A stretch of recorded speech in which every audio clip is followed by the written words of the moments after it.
아멘, 아멘. 날마다 고백이 주 예수보다 더 귀한 것은 없네. 예수님 제일입니다. 예수님 최고입니다. 예수님으로 만족합니다. 예수님이 나의 전부입니다라고 고백하는 그런 신앙인이 되기를 원합니다. 지금은 부족하지만 그래도 우리의 목표와 방향과 우리의 길은 예수님 제일로 살아갑니다라고 고백하기를 원합니다. 예수님께서 제자 12명을 세우셨습니다. 우리가 흔히 그렇게 말을 하죠. 인간은 많은데 사람은 없고, 또 똑똑한 사람은 많은데 인물이 없고, 또 홍수 때에 물은 많은데 마실 물이 없고, 교회는 많은데 참된 교회가 없고, 교인도 많은데 또한 성도가 없다라고 하는 약간의 부정적인 그런 말들을 들을 때가 있습니다. 그런 말을 들을 때마다 다시 한번 생각해 보는 것은 나는 정말 예수님의 성도인가? 나는 예수님의 참된 제자인가? 나는 하나님을 기쁘시게 하는 사람인가를 생각해 보기를 원합니다. 예수님께서 제자들 12명을 세우신 그 이유는 있는 것이죠. 마가복음 3장에 예수님께서 12제자를 세우신 이유가 세 가지인데, 하나는 예수님과 함께 있기를 바라고, 두 번째는 귀신을 쫓는 능력을 주시고, 세 번째는 전도를 하게 하신 것이다 하는 겁니다.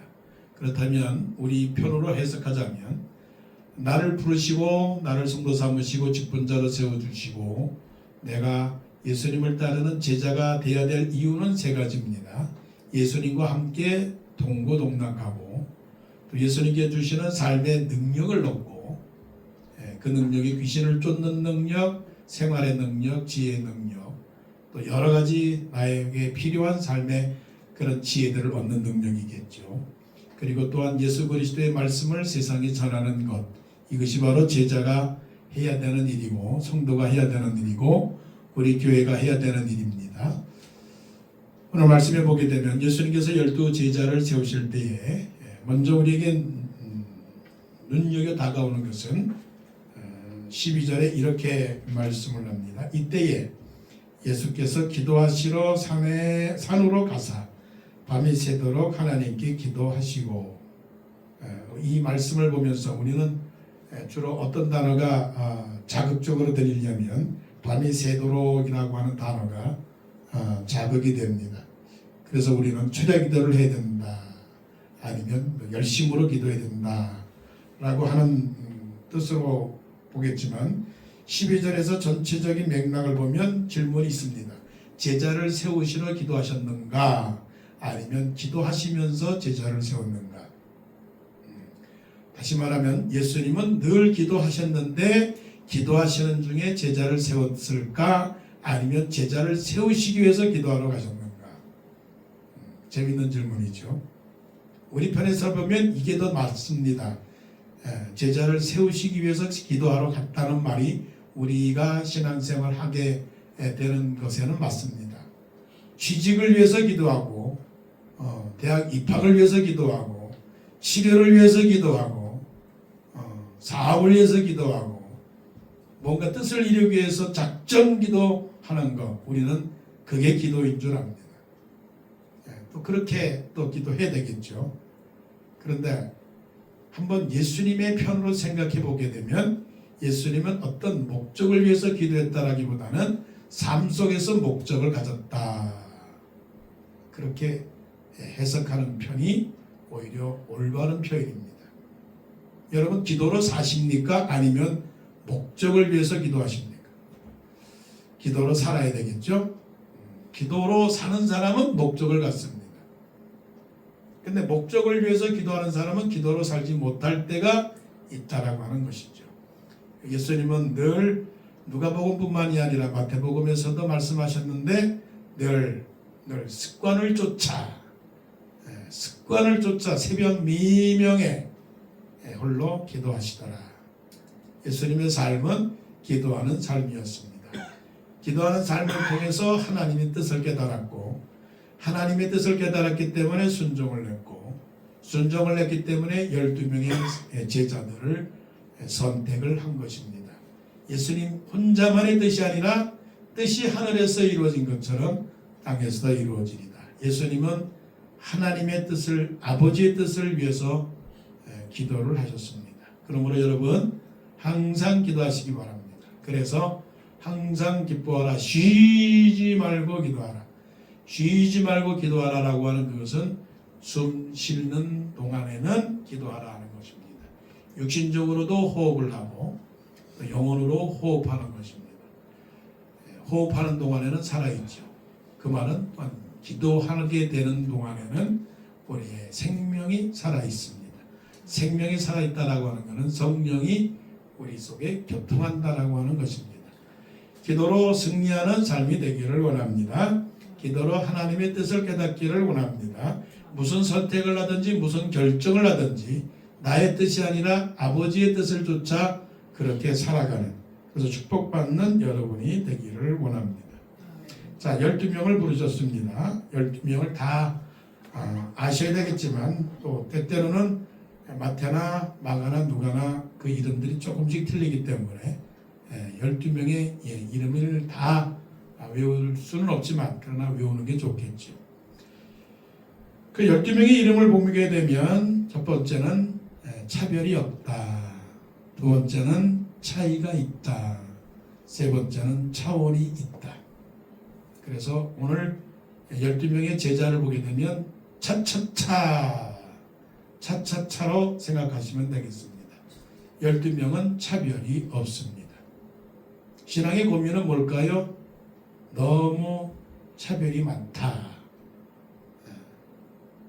그렇게 생각하기 때문에 신앙에 갈등이 생기는 겁니다. 저하고 여러분이 차별이 있을까요? 차별이 없습니다. 물론 육신적인 눈으로는 차별이 있죠. 잘 사는 사람, 못 사는 사람, 때로는 대학을 나온 사람, 대학을 나오지 못한 사람, 건강한 사람, 건강하지 못한 사람, 한국에서는 강남 사람, 강북 사람, 또 아파트가 있는 사람, 없는 사람, 아파트에 사는 사람, 살지 못하는 사람, 아파트를 실질적으로 소유한 사람, 아니면 전세로 사는 사람, 때로는 월세로 사는 사람, 차별이 많습니다. 그래서 한국 사회의 문제 중에 가장 큰 문제가 뭐냐라고 이구동성으로 말하는 것은 불공정과 불공평입니다. 물론 한국 사회뿐만이 아니겠죠. 미국도 마찬가지겠죠.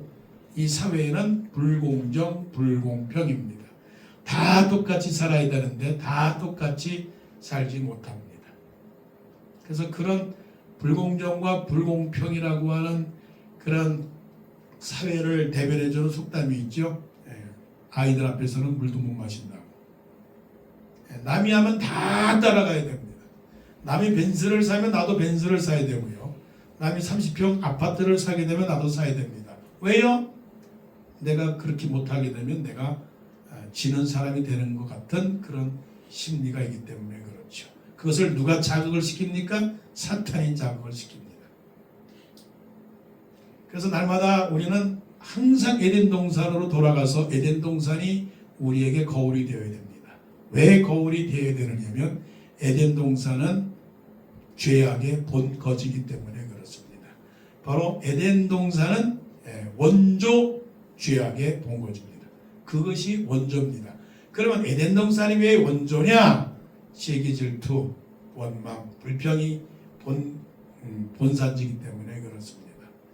사탄이 아담과 하와에게 말합니다. 야, 따먹어라. 왜 안 따먹니? 하나님께서 따먹지 말라고 그러셨어요. 왜냐하면 다 주셨기 때문에요. 그런데 한 가지는 따먹지 말라고 그랬어요. 그것은 제 신앙이거든요. 말씀을 지켜야 되는 것이거든요. 순종해야 되는 것이거든요. 근데 사탄이 비웃습니다. 바보같이. 너는 하나는 알고 둘은 모르는구나. 하나님이 왜 그렇게 했는지 알아? 하나님이 부족하기 때문에 네가 그것을 먹으면 하나님이 2등 될까 봐 겁을 내서 그러는 거야. 너 그것을 먹어봐. 너는 1등 될 거야. 우리 본능 마음속에는 항상 1등의 욕망이 있는 겁니다. 최고가 되는 것이고 금메달을 따야 되는 것이고 월드컵에서 챔피언이 되어야 되는 것이고요. 메시가 훌륭한 축구 선수지만 한편으로 보면 조금 아쉬운 게 있습니다. 왜냐하면 39살에 35살에 월드컵 우승을 한 번 했잖아요. 2022년에. 그걸로 충분하지 않아요? 그런데 이번에 2026년에 월드컵 우승을 못했습니다. 우승을 못한 게 아니라 준우승을 했어요. 근데 그의 마음속에는 아직도 배고픈 아쉬움이 있는 거죠. 더 훌륭해지고 싶고 더 최고가 되고 싶은 마음. 그런 마음이 항상 있는 겁니다. 왜 그럴까요? 세상의 욕망 때문에 그렇습니다. 주 예수보다 더 귀한 것은 없네라고 찬송을 부르지만 정말 그럴까요? 그런 사람은 항상 날마다 감사합니다. 날마다 감사한다라고 하는 것은 지금 이 순간 나 자신에 대한 조금도 원망함이 없는 겁니다. 어떻게 보면 기대하는 것도 없는 겁니다. 아쉬움도 없는 겁니다. 그래서 시편 23편에서는 여호와는 나의 목자시니 내가 부족함이 없으리로다. I shall not be want. 난 아무것도 원하지 않아. 이것으로 충분해. 그게 신앙의 세계인데 정말 그럴까요? 12명의 사람들 가운데서 우리 육신적인 눈으로 보게 되면 차별이 너무나 많아요. 베드로 안드레 형제죠. 야고보와 요한 형제죠. 마태는 세리장이죠. 또 가나안 사람 시몬도 있고요. 가룟 유다도 있고요. 알피 아들 야고보도 있고요. 빌립도 있고요. 도마도 있고요. 바돌로메도 있고요. 다 차별이 있지 않습니까? 이 중에 12명의 제자들이 앉아 있습니다. 그러면 누가 제일 1등일까요? 우리 눈으로 볼 때는 베드로가 당연히 1등이죠. 베드로가 1등이기 때문에 안드레가 실권자죠. 또 야고보하고 요한은 항상 소리를 지르는 사람이기 때문에 무슨 결정이든지 간에 야고보와 요한에게 물어봐야죠. 빌립은 계산을 잘하기 때문에 돈을 만질 수도 있고요. 빌립이 모든 것에 사무소리를 잘한다고 볼 수 있겠죠. 자, 차별이 있습니까? 없습니까? 차별이 있죠. 그런데 하나님께서는 차별이 없게 부르셨습니다. 조건이 없습니다. 무작위로 부르셨습니다. 무엇 때문에요? 하나님의 영광을 위해서 부르셨다라고 하는 사실입니다. 나도 예수님의 제자이다. 내가 베드로이든 내가 도마이든 내가 바들로메이든 나는 그것이 관계가 없다. 내가 워싱턴에 살든 한국에 살든 내가 남자이든 여자이든 그건 관계가 없다. 나는 하나님을 위해서 부르심을 받은 하나님의 사람이다. 만족하십니까? 정말이요? 후회가 없습니까? 하나님의 부르심에는 후회가 없다고 하셨는데 정말 후회가 없습니까? 내가 지금까지 살아온 모든 인생 아무것도 결점이 없습니다라고 고백할 수 있겠습니까? 쉽지 않겠죠. 그러나 그것은 훈련의 과정이 필요한 겁니다. 아마 제 생각으로는 아마 그때가 있을 거예요. 내 생명의 호흡의 순간이 3초 남았을 때 3초면 세상과 이별해야 될 시간이 다가왔을 때 그때 깨달을 거예요. 모든 것이 아름다웠다. 그렇게 원망하고 그렇게 아쉬웠고 그렇게 미워했고 그렇게 탄식했던 순간들도 다 아무것도 아니구나. 살아만 있었으면 얼마나 좋았을걸. 여러분 그런데 그때까지 갈 필요가 없어요. 우리는 항상 살아있잖아요. 영생을 가졌잖아요. 그죠? 우리는 영생을 가졌습니다. 그렇기 때문에 아무것도 후회할 것도 없고요. 그러나 지금 미리 깨달으십시오. 모든 것이 다 감사합니다. 차별이 없습니다. 공평합니다. 그런데 차이가 있는 걸요. 차별과 차이가 뭘까요? 차별은 하나님의 은혜로 공평한 것이고요. 차이는 주어진 직분에 대한 역할입니다. 사명입니다. 큰 집에는 은그릇이 있을 뿐만이 아니요 금과 은그릇만 있을 뿐만이 아니요 나무와 질그릇도 있어. 철이 쓰는 것도 있고 귀 쓰는 것도 있나니.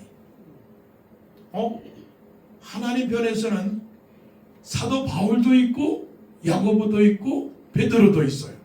베드로는 유대인들을 위하여 복음을 전하는 사도가 되었고 야고보는 그 유대인 기독교 사회를 전체적으로 이끌어가는 정치적 지도자 총회장이 되었고, 사도 바울은 예수님의 12제자 중에 끼어있지는 않았지만 특별 차출해서 세상 사람들을 말하면 낙하산이 되어서 이방인에게 복음을 증거하는 사람이 되었고, 사도 요한은 밤모섬에 끌려가서 하나님 미래적 계시를 받은 사람인데, 자, 여기 차이가 있습니까 없습니까? 있지요. 너무 어렵게 생각할 것 없어요.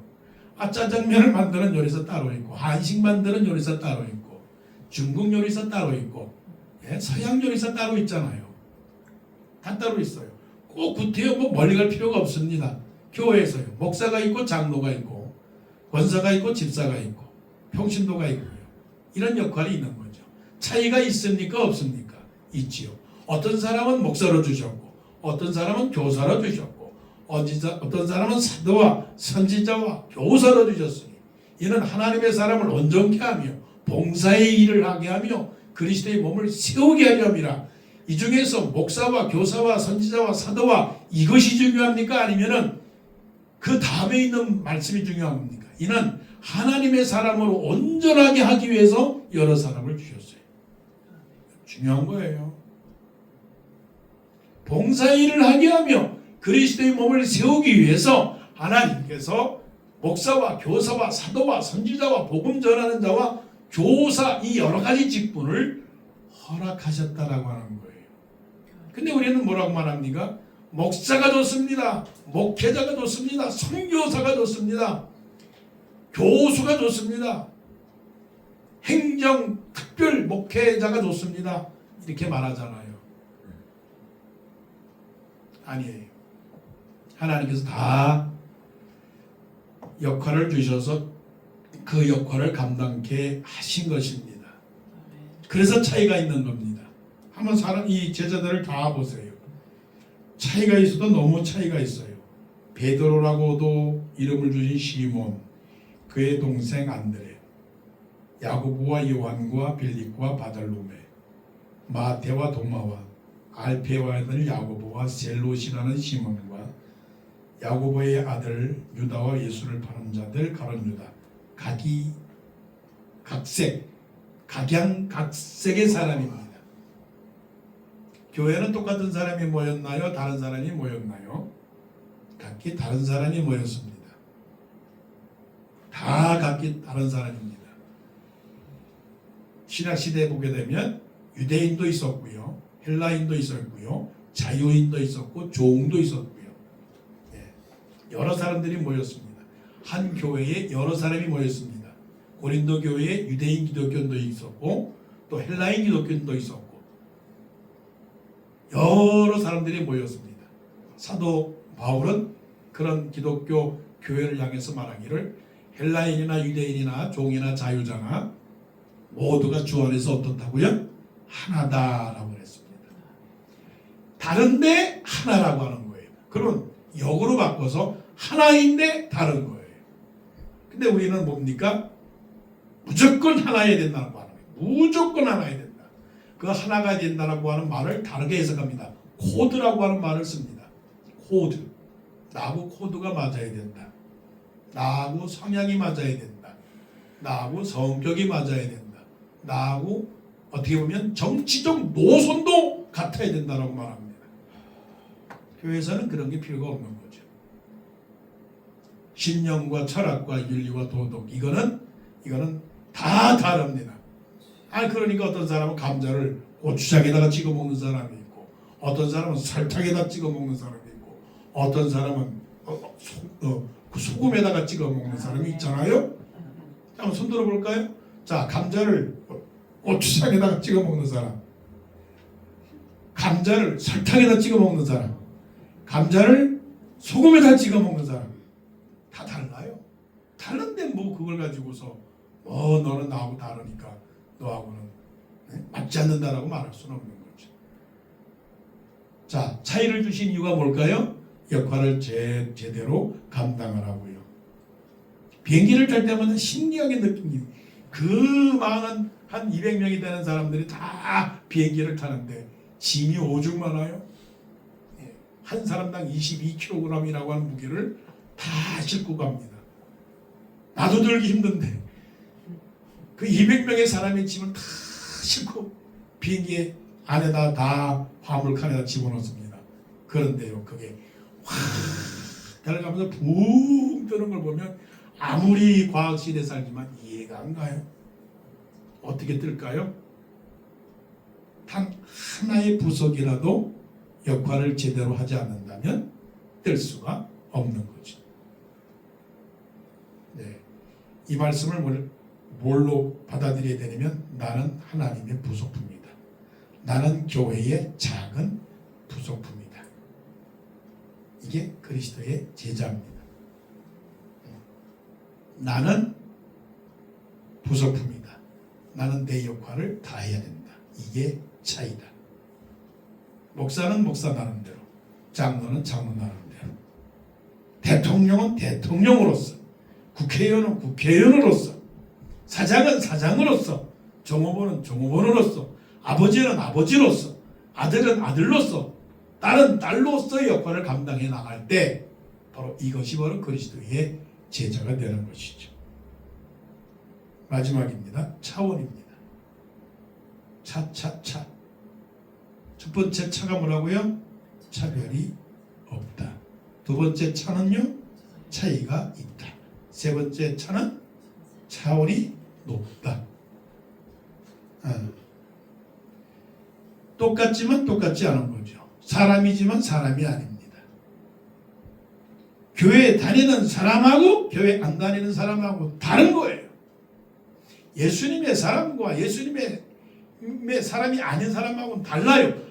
한국 사람하고 미국 사람하고 분명히 다릅니다. 미국 사람, 한국 사람으로서 미국에 산 지가 30년이 넘었는데 한국에 가면 달라요. 뭔가 달라요. 뭐가 다를까요? 다 일일이 설명할 수 없지만 다릅니다. 한 가지 말하면 공중 도덕이 달라요. 다른 사람을 생각하는 배려가 달라요. 미국 사람은 그래도 양보하는데 한국은 그렇지 못해요. 일일이 다 얘기하겠어요? 교회 다니는 사람을 이름하여 이렇게 얘기합니다. 성도라고 말합시다. 성도. 오늘 본문에 의하면 제자, 사도예요. 사도. 제자는 예수님과 함께 있을 때의 제자. 물론 그 의미를 복잡하게 할 수가 없지만 사도라고 말할 때는 예수님이 부활승천한 다음의 역할을 사도라고 하지요. 그러나 제자나 사도나 똑같고 제자나 사도나 성도나 사명자나 직분자 다 똑같은 말입니다. 그런데 그들의 삶은 어땠을까요? 제자들의 삶은 어땠을까요? 사도들의 삶은 어땠을까요? 예수님을 위하여 오로지 자신의 목숨을 희생하면서까지 살아가는 사람입니다. 그러니까 예수님하고 똑같이 살아가는 사람이 예수님의 제자입니다. 예수님이 십자가에 달려 죽으셨으니까 그 죽으신 것은 자기 죄를 위해 죽은 것이 아니라 자기 때문에 죽으신 것이 아니라 남을 위해서 죽어주는 사람, 남의 덕을 위하여, 남의 선을 위하여 짊어지고 가는 사람, 그런 사람이 누굽니까? 예수님의 제자라고 하는 거예요. 차원이 다르죠. 근데 세상은 어떻습니까? 남을 위해서 살기보다는 자기를 위해서 살죠. 자기를 위해서 살기 때문에 거짓말도 하고, 자기를 위해서 살기 때문에 남을 해치기도 하고, 남을 누르기도 하고, 욕하기도 하고, 서로가 비난하기도 하고, 자기가 더 잘했다라고 말하는 것이 세상 아닙니까? 그런데 오늘 본문에 보니까 17절부터 18절, 19절 차원이 다릅니다. 그 차원이 뭘까? 한마디로 나올 수 있는 단어가 있습니다. 말씀 보십니다. 예수께서 그들과 함께 내려오사 평지에 서시니 그 제자의 많은 무리와 예수의 말씀도 듣고 병고침을 받으려고 유대 사방과 예루살렘과 두로와 시돈의 해안으로부터 온 많은 백성도 있더라. 더러운 귀신에게 고난받는 자들도 고침을 받은지라. 온 무리가 예수를 만지려고 힘쓰니 이는 능력이 예수께로부터 나와서 모든 사람을 낫게 함이로라. 이 단어를 짧게 한 단어로 말하면 뭡니까? 차원이 다른 삶, 영향력, moving power, moving power. 다른 사람을 움직여주는 사람. 그 영향력은 감동입니다. 감동. 그 사람에게 갔더니 쉴 수 있고, 그 사람에게 갔더니 편하고, 그 사람에게 갔더니 도움이 되고, 그 사람에게 갔더니 유익이 되고, 그 사람에게 갔더니 치료가 되고, 현대말로 힐링이 되고, 그 사람에게 갔더니 부자가 되고, 그 사람에게 갔더니 똑똑해지고, 그런 영향력, 그 영향력은 어디에서 나오는 겁니까? 차원이 다른 사람이 되야 되는 거죠. 평범이 아닌 특수한 것. 요즘 맛집이라는 게 유명하잖아요. 맛집. 유튜버들이 맨날 찾아가는 맛집. 그런데 그 맛집이 왜 맛집일까요? 다르니까. 짜장면 먹고 싶어가지고 짜장면 집에 갔더니 미국 짜장면하고 똑같아요. 이건 맛집이 아니지. 그러니까 맛집도 여행을 하는 거예요. 맛집 여행. 그냥 길 가다가 아무 데로 들어간다. 그거는 찾을 수 없는 거죠. 사람들이, 여기 있는 사람들이 몰려왔어요. 사방에서 다 몰려왔어요. 맛집이 되었어요. 무슨 맛집이에요? 신앙의 맛집. 그러니까 다 몰려온 거죠. 나는 신앙의 맛집이다. 맛집이 되어서 다른 사람에게 행복하게 하고 기분 좋게 만들고 즐겁게 만드는 그런 맛집이다. 그러려면 어떻게 됩니까? 재료를 똑같은 재료를 쓰는 게 아니고 다른 재료를 써야 되겠죠. 아무래도 인공 조미료를 쓰는 게 아니라 자연산 그 자연에 나와서 나오는 그 원료를 가지고 써야 되겠죠. 급하게 인스턴트로 그냥 보글보글 하는 게 아니라 푹 챙겨서 뭔가 재료가 달라야 되겠죠.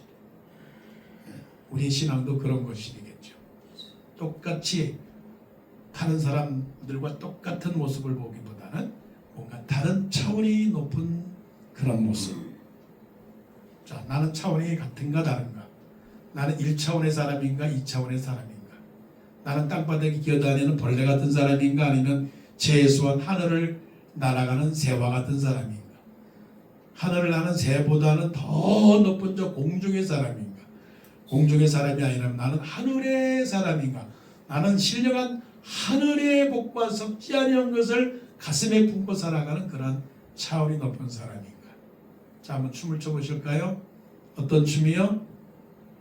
차차차. 차차차 춤을 춰봅시다. 그리스도인의 제자가 되는 차차차. 첫 번째 차는 뭐라고요? 차별이 없습니다. 두 번째 차는요? 차이가 납니다. 세 번째 차는 차원이 아주 높습니다. 기도드리겠습니다.